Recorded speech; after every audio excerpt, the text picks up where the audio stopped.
बिस्मिल्लाहिर्रहमानिर्रहीम। अस्सलाम वालेकुम नाज़रीन, मैं हूं आमशरी आरिफ हमीद भट्टी। आज के व्लॉग में अमेरिका ईरान जंग और पाकिस्तान में सियासी अदम इस्तेकाम और इंतकामी कार्रवाइयों पर बात करेंगे। नाज़रीन, कमेंट सेक्शन में अपनी राय ज़रूर दीजिए। तो इख्तलाफ करें या इत्तफाक, ये आपका हक है।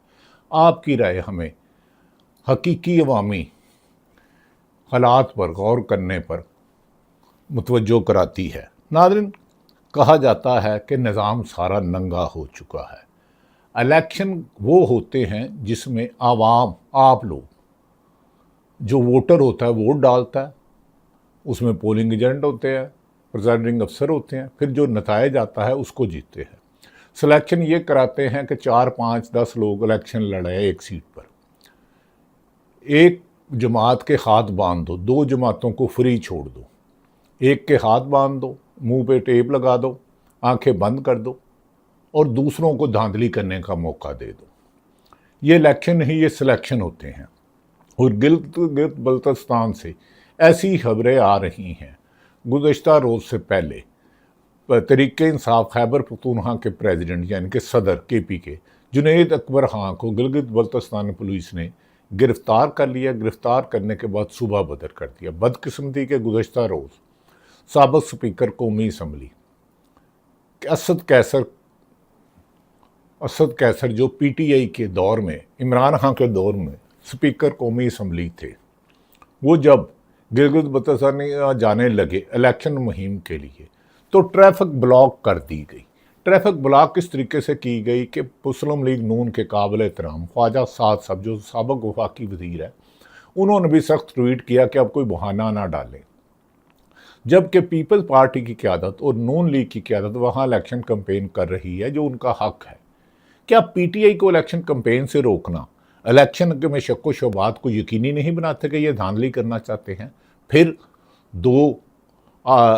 8 फरवरी 2024 को, फिर 7 जून 2026 को उसकी सालगिरह मनाना चाहते हैं। नाज़रीन, ऐसे इलेक्शन से कोई फ़ायदा नहीं होता जिसे आपकी आवाम ना माने। जो जीते हुए हैं उन्हें अपनी जीत पर यकीन ना हो, और जिन्हें हराया जाता है उसे अवाम ने वोट दे के कामयाब किया हो। और पूरी दुनिया, गैर जानिबदार हल्के, इंटरनेशनल ऑब्जर्वर कहें कि PTI खैबर गिलगित बल्तिस्तानिया में जीत रही थी, उसे जान के हरवाया गया, तो इससे आपके मुल्क की क्रेडिबिलिटी सिफर हो जाती है।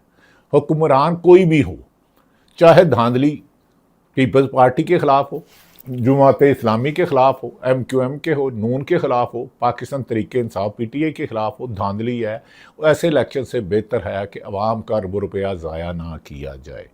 गुज़श्ता रोज़ वज़ीर आला खैबर पख्तूनख्वा ने सुप्रीम कोर्ट के चीफ जस्टिस और सुप्रीम अपीलेट कोर्ट को एक ख़त लिख दिया कि पाकिस्तान तहरीक इंसाफ से गिलगित बल्तिस्तानिया में ज़्यादती हो रही है और इस धांधली को रोका जाए। मीर भी क्या सादा है, बीमार हुए जिसके सबब उसी उतार के लड़के से दुआ लेते हैं।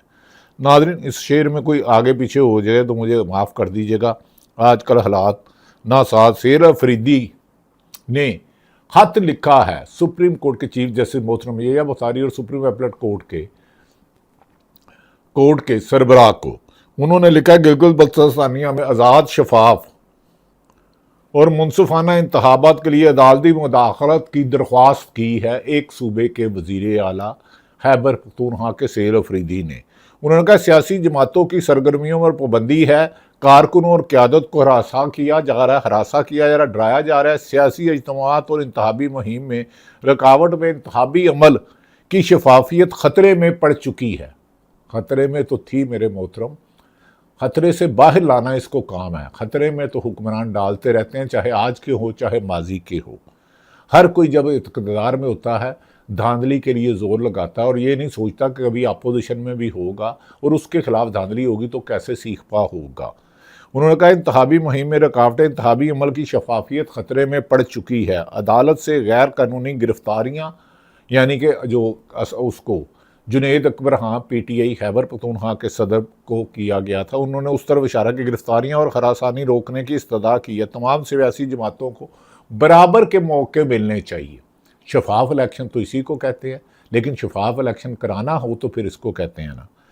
इस्तदा किया और तमाम सियासी जमातों को बराबर के मौके। अदालत ने अपनी आइनी इख्तियारात का इस्तेमाल करते हुए साफ शफाफ इंतखाबात को यकीनी बनाए। क्या अब हुकूमत यकीनी बनाते हैं या नहीं बनाती, इसका तो मुझे नहीं पता। इसी तरह सेल अफरीदी के बाद असद कैसर ने भी गुज़श्ता रोज़ टॉक शो पे मुख्तलिफ टीवी में खासकर जियो के प्रोग्राम शहजाद इकबाल के साथ गुफ्तगू करते हुए कहा कि जब वो इंतखाबी मुहिम के लिए गिलगित बल्तिस्तान जा रहे थे तो उनको ट्रैफिक रोक के कहा गया ऊपर से हुक्म है आपको नहीं जाने देना।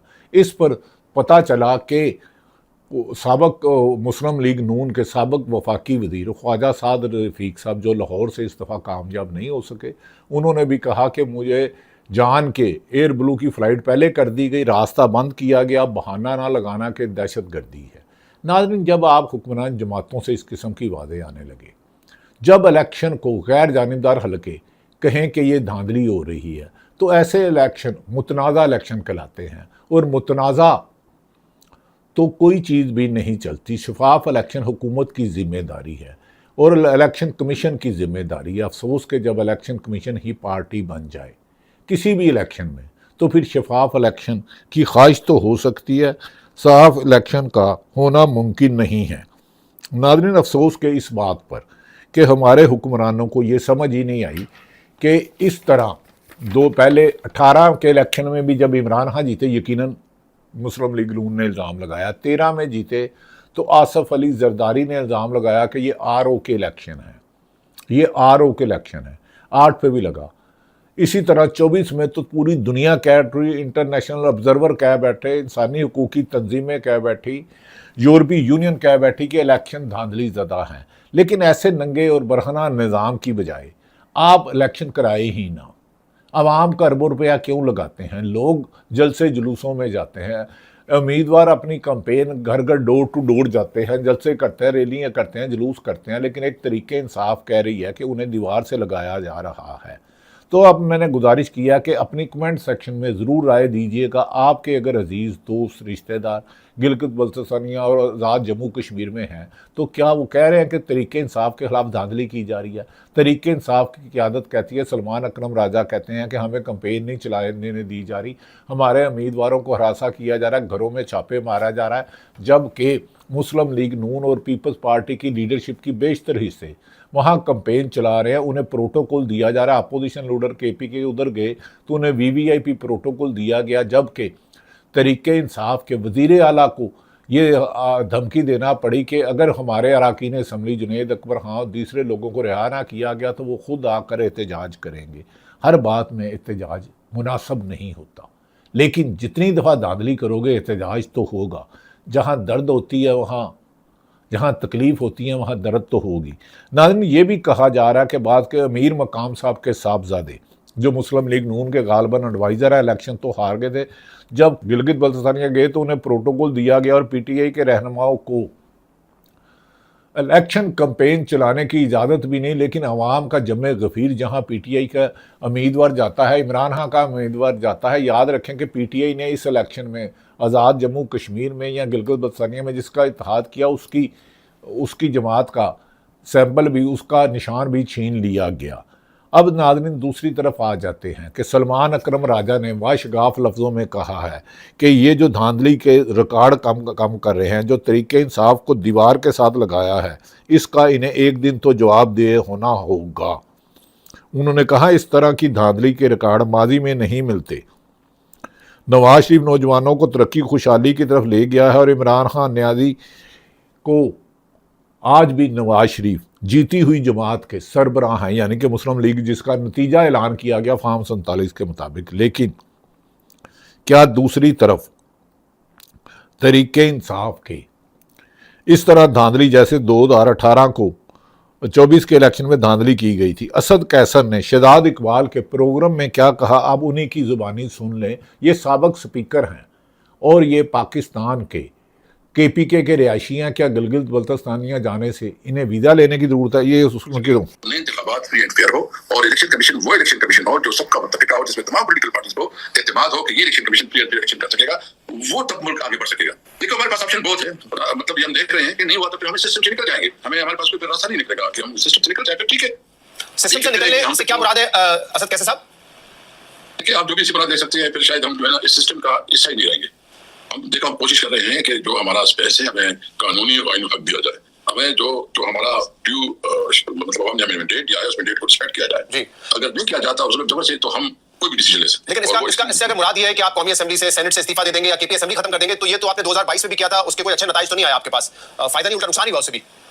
नहीं, वो मैं इस पे कंक्रीट बात सिस्टम से निकलने के लिए मुख्तलिफ चीजें हो सकती हैं, लेकिन मैं चूंकि इस वक्त हमारा कोई डिसीजन नहीं हुआ, लेकिन हम इस पे सीरियसली सोच रहे हैं कि जिस तरह निजाम चला रहे हैं हमारे पास कोई रास्ता नहीं रहेगा। असद कैसर साहब कह रहे हैं कि हम सिस्टम से निकल जाएंगे, जिस पर शहजाद इकबाल ने कहा जैसे हमने 2022 में रिज़ाइन दे दिए थे तो उसका अंजाम अच्छा नहीं हुआ। कानून तो ये कहता है जब कोई असम्बली तोड़ दे, कोई सूबा या कौमी असम्बली, 90 दिन में एतजाज़ हसन कहते हैं इलेक्शन ना कराना आइन तोड़ने के मुतरादिफ है और ऐसे शख्स पर आर्टिकल 6 लगना चाहिए। असद कैसर ने यह इशारा दिया। क्या तरीके इंसाफ वाकई सिस्टम से, कौमी असम्बली से या KPK को छोड़कर गलती करेगी? पहले भी हम कहते थे इमरान खान को नहीं करना चाहिए, क्योंकि हाँ कानून यही कहता है, आइन यही कहता है, इलेक्शन के रूल यही कहते हैं कि 90 दिन में, लेकिन आइन और कानून की या आइन को वहाँ फॉलो किया जाता है जहाँ हुक्मरान इंसाफ का तकादा पूरा करें, अपने और मुखालफिन के ख़िलाफ़ इंतकामी कार्रवाई ना करें, अपने लोगों को पैसे के अरबों रुपए खाने दें और दूसरों पर कार्रवाई करें, ये मुमकिन नहीं है। नाज़रीन, दूसरी तरफ सहाफ़त आजकल अली अहमद खान जैसे साफ गो और खरे लोगों ना पैदा हो चुके हैं। ये डॉन का प्रोग्राम है, बड़ा अच्छा वस्तुल्लाह, और ये 2-3 दोस्त कुछ बात कर रहे हैं, इनकी बात मैंने भी नहीं सुनी, आप ही सुन ले ये क्या फरमा रहे हैं। मुझे मुश्किल होता है। वो हमारे एक मौलाना साहब थे जो यानी इत्तेफाक से पढ़े हुए तो बहुत ज्यादा थे, लेकिन थे बुनियादी तौर पर जरा मुझे हर मामले में। तो एक दफा वो आए, उन्होंने कहा कि भाई, हमने कहा कि यार हमें मकान बदलना है तो कोई मकान ढूंढो। तो उन्होंने कहा क्यों बदलना? हमने कहा वो किराएदार को जरूरत मालिक मकान। तो उन्होंने कहा अरे सर, हमारा मदरसा है, उसमें कौन सा हमें उनको पढ़ाना है? मैं कल 150 रुपये जाऊंगा, वो पत्थर मारेंगे, मकान मालिक जो है खुद ही हाथ जोड़ के आ जाएगा। तो हमने कहा नहीं इसकी जरूरत नहीं है। खैर वो एक दफा आई और उन्होंने, अमन में मैं काम कर रहा था, तो आए, उन्होंने एक खबर दी कि मस्जिद की छत उड़ गई है, तो रिलीफ डिपार्टमेंट, तो वो मैंने दे दिया किसी सब एडिटर को कि यार ये लगा देना। वो लग गई। अच्छा, अजमल देहलवी थे न्यूज एडिटर, वो उसको रिजेक्ट कर चुके थे, लेकिन वो खबर जब लग गई तो कुछ दिनों के बाद, वो एक हफ्ते के बाद वो आए मिठाई उठाई लेके, और उन्होंने कहा कि वो खबर लग गई और रिलीफ डिपार्टमेंट ने 10,000 रुपए दिए वो छत बनाने के। तो मैंने कहा कि अच्छा, उस जमाने में मेरे हालात बड़े खराब थे। फिर उन्होंने बात करते करते एक फॉरगेट मी नॉट वाला लिफाफा वाह, तो ओरिजिनल लिफाफा साहब का क्या टेबल पर रख दिया। क्या बात है। अच्छा, यानी मेरे हालात कुछ इतने खराब थे कि ये जानने के बावजूद कि ये लिफाफा है, मेरी ये हिम्मत नहीं हुई ये कहने की कि इसको उठाओ और ले जाओ। अच्छा, उन्होंने कहा कि आप कहाँ जा रहे हैं? मैंने कहा प्रेस क्लब जा रहा हूँ। तो उन्होंने कहा कि मेरी गाड़ी पकड़ जाइए, मैं वहाँ छोड़ देता हूँ। तो जब मैं चौरंगी पहुंचा, मुझे अंदाजा हो गया यहाँ से वापस नहीं जाएंगे। तो हमने कहा वो लिफाफा क्या था? तो कहने लगे कि वो 10,000 रुपए मिले थे। तो मैंने सोचा कि भाई को भी 250 रुपए। तो मैंने कहा तुमको शर्म नहीं आती? बड़ी मैंने पूरा, लेकिन ये मुझे यकीन था कि अब ये वापस नहीं जाएंगे कि लिफाफे को। तो और मैंने भी पूरी गुफ्तगू में ये नहीं कहा कि ये वापस दे दो। यार, ये डॉन के बड़े प्यारे वस्तुल्लाह और 2-3 हमारे यहाँ कोड़ो साहब हैं, उन्होंने कहा सहाफ़त में आजकल अली अहमद खान जैसे ये साफ गो और खरे लोग ना पैदा हैं। उन्होंने अपनी ज़िंदगी का एक वाक़या सुनाया जब उन्होंने लिफाफा लिया। अगर हो सके तो ज़रार और डॉन के प्रोग्राम की टीम ने इन्हें एक बार फिर बुलाना, और तशकील ख़त्म नहीं हुई। नादरीन, ये होता है अच्छे लोग। निसार उस्मानी थे PFUJ के सदर, ज़ियाउल हक जैसे जाबर के आगे बोल पड़े। आजकल सहाफ़त शायद ही कोई सच अगर बोलता है तो उसको सबको सलाम, डायरेक्शन नहीं किसी को आती उनको भी सलाम, जो जज ईमानदारी से काम कर रहे हैं उनको भी सलाम, जो सरकारी अफसर गैर कानूनी गैर आइनी हकामत मान नहीं रहे उनको भी सलाम। लेकिन ऐसे लोग नायाब होते हैं। नाज़रीन, दूसरी तरफ ये भी कहा जाता है कि इंतकाम की आग इंसान को इंसान से निचले दर्जे यानी कि जानवर पर ले जाती है। इंतकाम कोई भी करे, याद रख लें, हुक्मरानों ने आना जाना है। नवाज शरीफ पहले भी 2-3 दफ़ा वज़ीर आज़म रहे, शहबाज शरीफ दूसरी दफ़ा बने, शाहिद खान बने, पीपल्स पार्टी दर्जनों दफ़ा कई दफ़ा रही वज़ीर आज़म और वज़ीर आला उनका आज भी सिंध में है। नून लीग PTI एक दफ़ा वज़ीर आज़म इमरान खान बने। लेकिन जो जुल्म के दास्तान 4 साल में अब हुए हैं, इसकी माजी में मिसाल नहीं मिलती। छोटी सी बात बता दूँ, पेट्रोल पर लीटर पर लेवी हुकूमत ने गरीब आदमियों से पिछले 4 साल में, पिछले सिर्फ 4 सालों में 4,365 अरब रुपया वसूल कर चुके हैं। लेवी की मद में वसूल की गई 4,365 अरब रुपया वसूल कर चुके हैं और इसी तरह आगे करने जा रहे हैं। इसी तरह बिजली में मुख्तलिफ टैक्सेस लगाए गए हैं और टैक्सेस लगाकर आवाम का कूड़ा कर दिया गया है। गरीब आदमी की बुनियादी सहूलतें छीन ली गई हैं। लिहाजा मैंने कहा कि इंतकाम नहीं। दूसरी तरफ आज़ाद जम्मू कश्मीर और हुकूमत के दरमियान आज मुज़ाकरात हो रहे हैं। आज़ाद जम्मू कश्मीर की जो कश्मीर कमेटी थी, हमें यकीन है कि ये इत्तेफाक से होंगे और वफाकी हुकूमत ने जो वादा किया है वो भी पूरा करेंगे और कश्मीर जम्मू कमेटी ने भी जो वादा किया है वो पूरा करेंगे। दूसरी तरफ आज़ाद कश्मीर एक्शन कमेटी ने 9 जून को योम जुनून माफ़ी चाहता हूँ नाज़रीन, 9 जून को योम जुनून मनाने का ऐलान कर दिया है नाज़रीन। दूसरी तरफ ईरान ने पर 3 रोज़ से इसराइल हमले कर रहा है बार बार, अमेरिका और इसराइल, जिसके जवाब पे बाज़ इंटरनेशनल मीडिया अल जज़ीरा और दीगर अखबारात ने कहा ईरान ने भी वापसी कुवैत पर हमला किया जहां कुछ नुकसानात की इतला है। दूसरी तरफ अमेरिका और ईरान में सुलहनामा डोनाल्ड ट्रंप रोज़ाना कह रहे हैं चंद घंटों में मुआहदे पर साइन हो जाएगा, लेकिन साइन नहीं करे। इस दौरान इसराइल लिबनान पर और गज़ा पर दर्जनों दफ़ा हमले कर चुका है जिसमें भारी नुकसान की इतलात आ रही हैं। अगर डोनाल्ड ट्रंप और ईरान गारंटर है, डोनाल्ड ट्रंप और ईरान में मुआहदे पर एग्रीमेंट हो चुका है, यूरेनियम उन्होंने नहीं देनी, बहरा हुर्मुज़ उन्होंने खोल देना है, अमेरिका को भी बहरा हुर्मुज़ की नाकाबंदी ख़त्म कर देनी चाहिए। इसमें इसराइल, रशिया गारंटी और पाकिस्तान का किरदार वाकई ही काबिल सताइश है, जिसमें वज़ीर आज़म इमरान खान, माफ़ी चाहता हूँ, वज़ीर आज़म मोहतरम शहबाज शरीफ, आर्मी चीफ हाफ़िज़ आसिम मुनीर साहब, इसहाक डार साहब और जितने लोगों ने भी किरदार अदा किया कि दुनिया को जंग की बजाय अमन की तरफ लाने में, इनका सबका किरदार है। लेकिन डोनाल्ड ट्रंप को चाहिए कि फौरी तौर पर एग्रीमेंट करे और तेल की कीमतें बहुत सस्ती हो गई हैं जो जंग से पहले थी। तो पाकिस्तान में जो 22 रुपये डीजल और पेट्रोल की कीमत कम की गई है, अवामी और आइनी माहरीन और माशी माहरीन का ख्याल है कि कम से कम 120 रुपये पेट्रोल की कीमत कमी की जा सकती थी, जितनी आलमी मार्केट में 85 से 90 बैरल पर लीटर के आ गई है कीमत। तो इस पे पाकिस्तान की अवाम ने मुतालबा किया है जंग से पहले वाली कीमतें अगर इंटरनेशनल मार्केट में आ गई हैं तो पाकिस्तान में लेवी को बिल्कुल ख़त्म किया जाए, क्योंकि महंगाई, बेरोज़गारी, लाकानूनियत के इस दौर में आवाम मज़ीद महंगाई का वज़न नहीं उठा सकती। हमें हुक्मरानों से उम्मीद है। दूसरी तरफ नाज़रीन, कहा जा रहा है कि 28वीं तरमीम के लिए तैयारियाँ हो रही हैं, शायद 5 जून को बजट आए। यहाँ 28वीं तरमीम का ख़त्मी फ़ैसला कर लिया गया है, जिसके बाद पीपल्स पार्टी के बदले तेवर नज़र आ रहे हैं। इसीलिए सदर आसफ अली ज़रदारी कह रहे हैं कि हम इस्टेब्लिशमेंट को मजबूत करेंगे।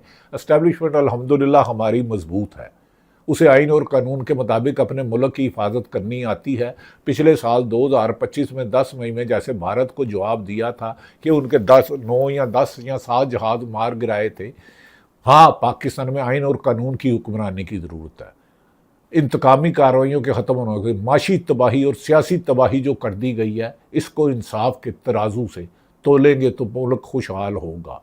इमरान खान को कहा जा रहा है इस दफ़ा ईद में अपनी अहलिया जो डयाला जेल में बंद थी, बुशरा बीबी, उससे भी मुलाकात नहीं करने दी गई, जबकि जेल में दुनिया भर में जिनके त्यौहार मुसलमान हैं या दूसरे मुल्कों हैं, उधर घर वालों को ख़ास मुलाकात कराई जाती है। अडयाला जेल में बंद होकर इमरान खान को उनकी अहलिया से मुलाकात ना कराना या नए कपड़े ना पहुँचाना, अलीमा खान से मुलाकात ना कराना। सलमान अकरम राजा ने गिलगित बल्तिस्तानिया में PTI के सेक्रेटरी जनरल ने सख्त एहतजाज किया और उन्होंने कहा पाकिस्तान में आइन और कानून की हुक्मरानी ना होने की वजह से मुल्क में इंतशार है। रूलते गया पर चस भी नहीं आई, ऐसी जीत का क्या फ़ायदा जो धांधली से ली जाए। इसीलिए वो कहता था रूलते गया पर चस भी नहीं आई। अल्लाह ताला पाकिस्तान का हामी और नासिर हो। पाकिस्तान जिंदाबाद।